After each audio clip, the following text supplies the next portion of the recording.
A Republican runoff election will be held in Alabama's 2nd Congressional District next Tuesday. Alabama has been the focus of national attention because of a major lawsuit over voting. That court battle came after the state legislature refused a federal order to draw a second majority black district. Hillary Powell brings us that story. At Heritage Barber Shop in Montgomery, Alabama, like the name says, this whole United States changed on the backs of Montgomery. It's the history point of making America who America was and what it is now. Owner Vladimir "Boo Man" Averett makes sure to sprinkle the city's civil rights legacy between each cut. Montgomery started it from Dr. King, Rosa Parks, and it's time for us to continue that movement on, to change it, to help assist in changing America.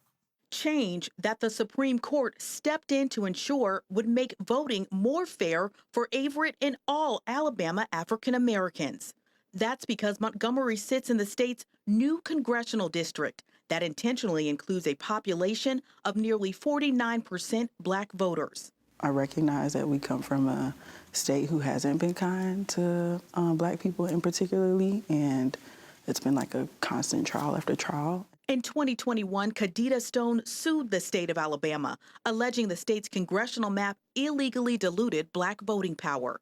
A page at the Alabama House since age 15, she felt betrayed that legislators would be accused of racial gerrymandering. How does it hit you that the people who were walking those halls were the ones who also decided to incorrectly draw this map? I feel like it was a huge slap in the face for them to just disenfranchise a group of people who were just asking for a fair fight.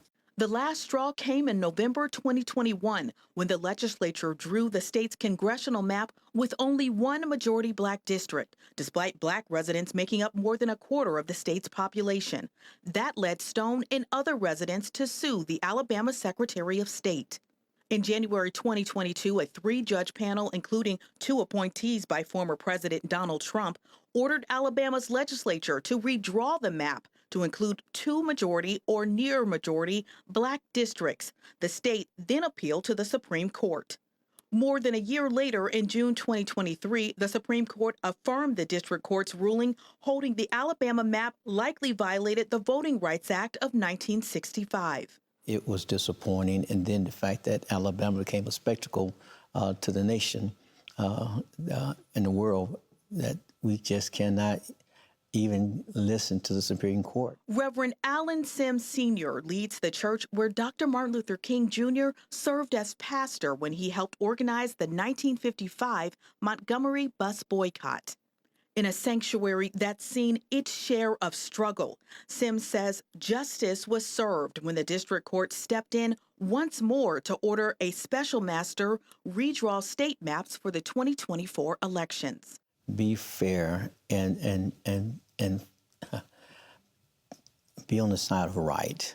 Montgomery has always been central to freedom's fight. The Confederacy began in the Alabama State Capitol Senate chambers in 1861 under Jefferson Davis, who believed that slavery was protected by the Constitution. A century later, in 1965, the Voting Rights March from Selma to Montgomery culminated on these same Capitol steps, a push for ballot access that continues today. Some officials here believe redistricting is best left to the state, despite the disregard legislature showed to federal court orders. Alabama GOP Chairman John Wall still sees the 2021 map as legitimate. Do you have any concerns at all that the district before was disenfranchising to people? I don't, because I genuinely believe that what we should do as a society is look at people as individuals and stand for individual liberty, individual rights, for civil rights, and that all men are created equal and are endowed by their Creator with unalienable rights. And if we look at people as individuals and not based on the color of their skin, it doesn't matter what the percentage of any race is in a district, because we're looking at each person as important. Justice Brett Kavanaugh sought to specifically address that point, writing, redistricting requires in certain circumstances that courts account for the race of voters so as to prevent the cracking or packing, whether intentional or not. Legal Defense Fund lawyer Brittany Carter, who helped argue the case, says justices acknowledged voters in the state's Black Belt region being either cracked, unnecessarily divided among multiple districts, or packed into a single district to limit influence in other parts of the state. You don't end up with Black people having virtually zero success of winning a statewide election, which is what the lower court found and what the Supreme Court acknowledged, by accident.